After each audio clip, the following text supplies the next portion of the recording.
Hello everyone. Students, today I have brought for you questions of common errors asked in bank PO and clerk examinations. Her question में आपको 5 segments दिए जाएंगे. यदि sentence में error है तो 4 segments A, B, C, D में से एक ऑप्शन सिलेक्ट करना है. And if there is no error in any segment your option will be number E, that is no error.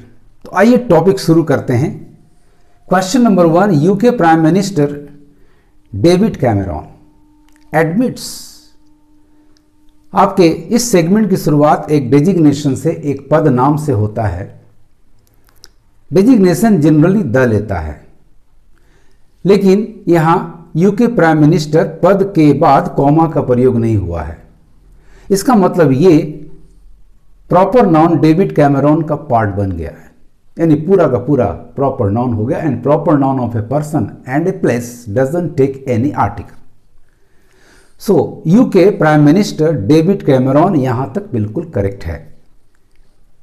यदि प्राइम मिनिस्टर के बाद कॉमा होता तो फिर यहां द लगाते और डेविड कैमरॉन के पहले मिस्टर, एक रेस्पेक्ट गिविंग वर्ड का प्रयोग होता.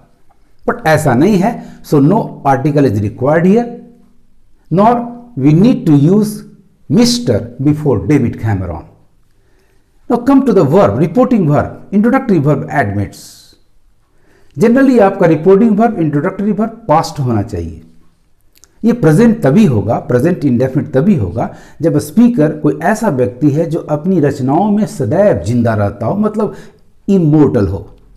जैसे कोई राइटर, पोएट, ड्रामेटिस्ट, फिलोसोफर. तो ऐसे व्यक्ति के रिपोर्ट करने वाली क्रिया प्रेजेंट इंडेफिनिट होती है, लेकिन यहां ऐसा कोई व्यक्ति नहीं है. सो आपका एरर है सेगमेंट नंबर ए. ये एडमिट्स के जगह पर एडमिटेड पास्ट होना चाहिए था, यानी आपका नंबर 1 में एरर जा रहा है सेगमेंट नंबर ए. करेक्शन होगा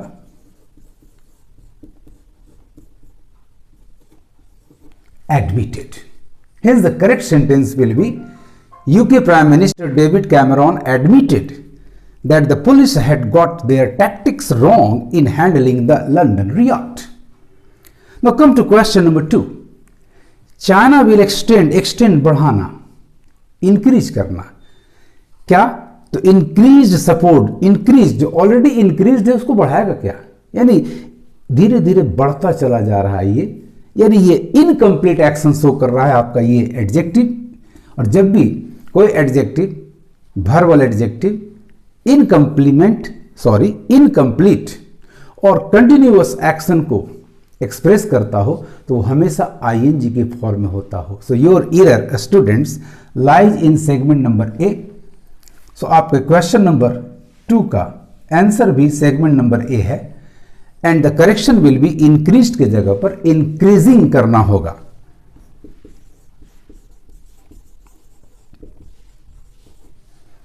increasing support to infrastructure projects in Sri Lanka and will also.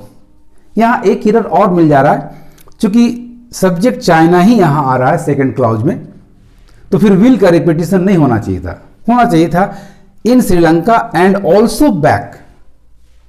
The countries efforts, यहां भी एक प्रॉब्लम है. कंट्री एक कॉमन नाउन है and common noun of a place apostrophe s तभी लेता है जब उसके साथ कोई सुपरलेटिव डिग्री एडजेक्टिव हो. एनीवेज हमारा segment number C and segment number D से ज्यादा इंपॉर्टेंट पार्ट हमारा फर्स्ट जा रहा है, जिसमें इंक्रीज तो कतई संभव नहीं. चलिए कलोकियली हम विल ऑल्सो को एक्सेप्ट करेंगे, countries efforts, countries apostrophe S को भी एक्सेप्ट करेंगे, but this cannot be accepted. Increased को बदलना ही होगा. So your right appropriate option will be number A.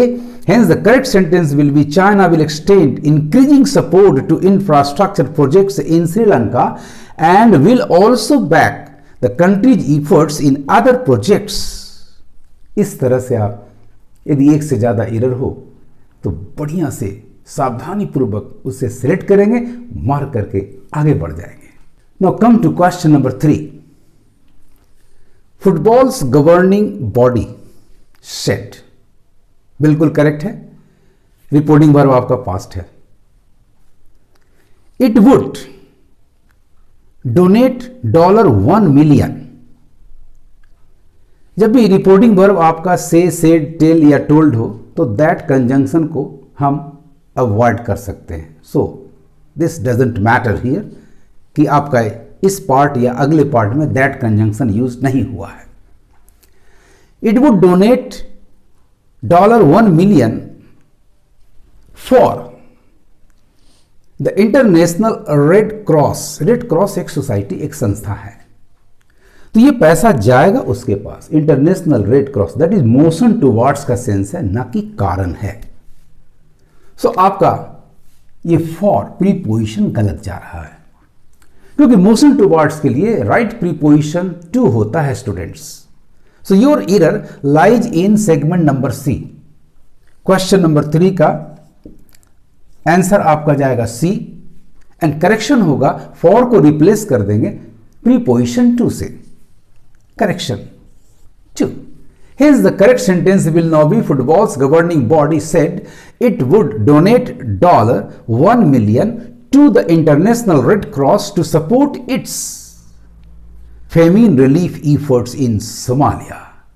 Now come to question number 4. The Pak Air Force's pilot gave his apology. जब भी officially apiology देंगे, ऐसे आप बोल कर कहेंगे तो एक्सप्रेस होगा, लेकिन यदि ऑफिशियली आप देंगे तो उसकी क्रिया गिव नहीं, टेंडर होनी चाहिए। यानी your error lies in segment number B. The verb give is not correct student, इसके जगह पर होना चाहिए था पास्ट टेंस में टेंडर्ड।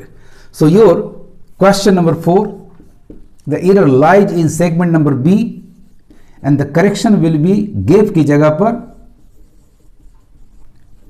वर्ब टेंडर्ड होना चाहिए। Hence the correct sentence will now be the Pak Air Force's pilot tendered his apology for, क्यों, कारण के लिए for करेक्ट है, for shooting down the aircraft, which aircraft, तो flight by Farida's father। इस तरह से आप preposition, apostrophe s, verb form, kind of verb, इन सारी बातों का ध्यान में रख करके सेगमेंट को करेक्ट करेंगे, और यदि एरर नहीं है तभी आप ऑप्शन नंबर ई को सेलेक्ट करेंगे। Now let us come to question number 5, the passengers waiting for the train. Segment A में आपका पार्टिसिपल है waiting for and segment B में आपका ऑब्जेक्ट जा रहा है द ट्रेन। रिमेंबर, जब भी आप इंतजार पर्सन का करें तो वेट फॉर वर्ब होना चाहिए, पार्टिसिपल होना चाहिए वेटिंग फॉर, और किसी थिंग जैसे गाड़ी, जैसे रिजल्ट का इंतजार करें, मैगजीन का इंतजार करें, तो कभी वेट फॉर से नहीं, हमेशा अवेट से इंतजार करें। अवेट क्रिया ट्रांजिटिव होती है, अतः इसे किसी प्रीपोजिशन की जरूरत नहीं है। वेट इन ट्रांजिटिव है, इसे फॉर की जरूरत है, यानी यहां करेक्शन की आवश्यकता है सेगमेंट नंबर ए में।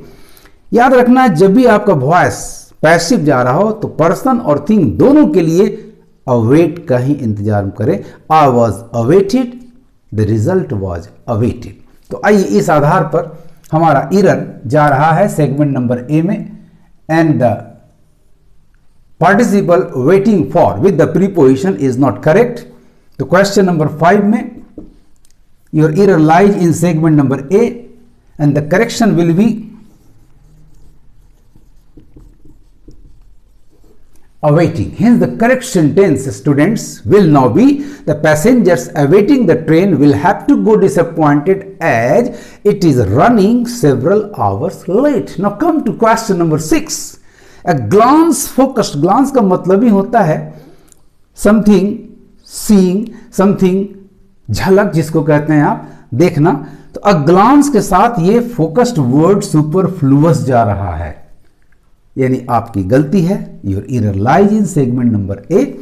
इस फोकस्ड वर्ड की यहां जरूरत नहीं, इसको रिमूव कर दीजिए और देखिए आपका करेक्ट सेंटेंस हो जाएगा a glance at our past.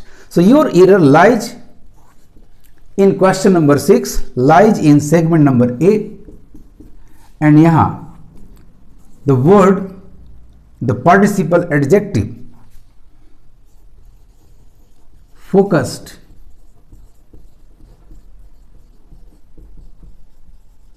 इस सुपरफ्लुअस इसे हटा दें.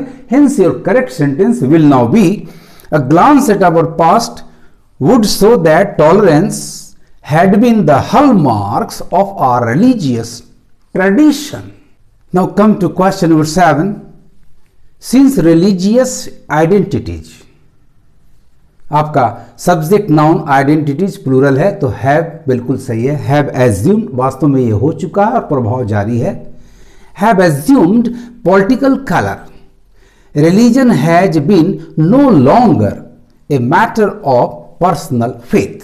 तो रिमेंबर, इस सेंटेंस में हैज बीन जो यूज किया गया है इसके लिए फॉर या सिंस प्लस टाइम होना चाहिए, जबकि यहां सिंस कंजंक्शन एक रीजन दे रहा है, एक कारण दे रहा है.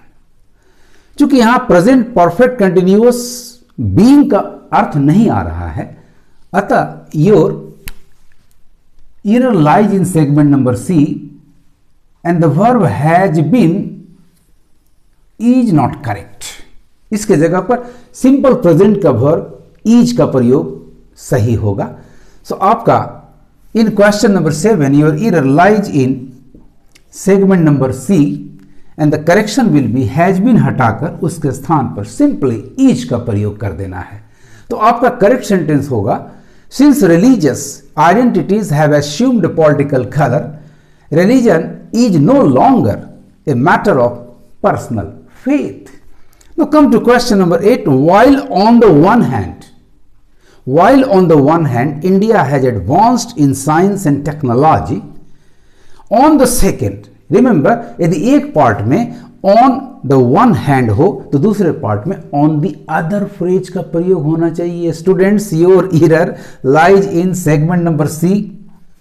And the correction will B, इस सेकेंड वर्ड को हटाना होगा और उसके जगह पर अदर का प्रयोग करना होगा. So in question number 8 your error lies in segment number C and the correction will be second को हटाकर अदर का प्रयोग करना होगा in place of second. So your correct sentence will now be while on the one hand India has advanced in science and technology, on the other millions are suffering for want of food, for want of proper food, clothing and shelter. Now come to question number 9. While talking of books, चूंकि ये continuous sense जा रहा है तो उसके लिए conjunction while बिल्कुल correct है और यूज ऑफ प्रेजेंट पार्टिसिपल भी करेक्ट है. और सेम सब्जेक्ट आपका आ रहा है दोनों क्लाउजेज में, तो जब भी वाइल क्लाउज में जो एडवर्ब ऑफ टाइम देता है सब्जेक्ट सेम हो तो वाइल क्लाउज के same subject plus auxiliary verb is, am, are, was verb जो भी हो उसे हटा देना चाहिए, हटा दिया जाता है. यानी वाइल टॉकिंग ऑफ बुक्स यहां तक करेक्ट जा रहा है. आई एम ऑलवेज रिमाइंडेड, मुझे याद दिलाता है ये याद, ये जब भी चर्चा होती है. I am always reminded of, चूंकि इफेक्ट अंदर की ओर उसे ही याद आती है, ऑफ भी करेक्ट है. My youngest brother who died, my youngest brother की मौत हो गई, who died a few years earlier. Students, आपका ये अ फ्यू ईयर्स एक पीरियड ऑफ टाइम है. जब भी पीरियड ऑफ टाइम पास्ट को रेफर करे तो हमेशा एडवर्ब एगो लेता है, earlier is not the correct one. So your error lies in segment number D. और आपका एडवर्ब अर्लियर किसी की तुलना में पहले, ऐसा नहीं दे रहा बस कि भाई की ही मौत हो गई तो इसके लिए एगो का प्रयोग होना चाहिए. सो क्वेश्चन नंबर 9 में your error lies in segment number D and the correction will B ago in place of earlier. Hence your correct sentence will now be while talking of books always reminded of my youngest brother who died a few years ago. Let us come to question number 10. He fell into love. Into का प्रयोग तब करते हैं जब entry from outside to inside दिखाया जाता है. यहां ऐसी कोई एंट्री नहीं बल्कि एक इनक्लोजर है. लव एक सागर, एक दरिया है, उसमें वो गिर जाता है. यहां कोई एंट्री नहीं है, अतः इनटू का प्रयोग रॉन्ग है. Your error lies in segment number A and the correction will B replacing the preposition into with the preposition in. So your error in question number 10 lies in segment number A, and into के स्थान पर आपका preposition आना चाहिए था in. Hence the correct sentence will now be he fell in love with a girl and was much exercised. बहुत सोच रहा था, विचार कर रहा था किस विषय पर, over what he should give her on her birthday. इस तरह से स्टूडेंट्स जब भी कॉमन एरर्स का क्वेश्चन हो तो हर सेगमेंट को, हर वर्ड को, चाहे वो किसी भी पार्ट ऑफ स्पीच का हो, ध्यान से पढ़ें, ग्रामेटिकल एरर को फाइंड आउट करें. यदि नहीं आता है तो लास्ट ऑप्शन आपके पास है, option number E, no error, और इस तरह से मार्क करके अपने एप्रोप्रिएट ऑप्शन को मार्क करके आगे बढ़ जाए. आज इतना ही. Thank you very much.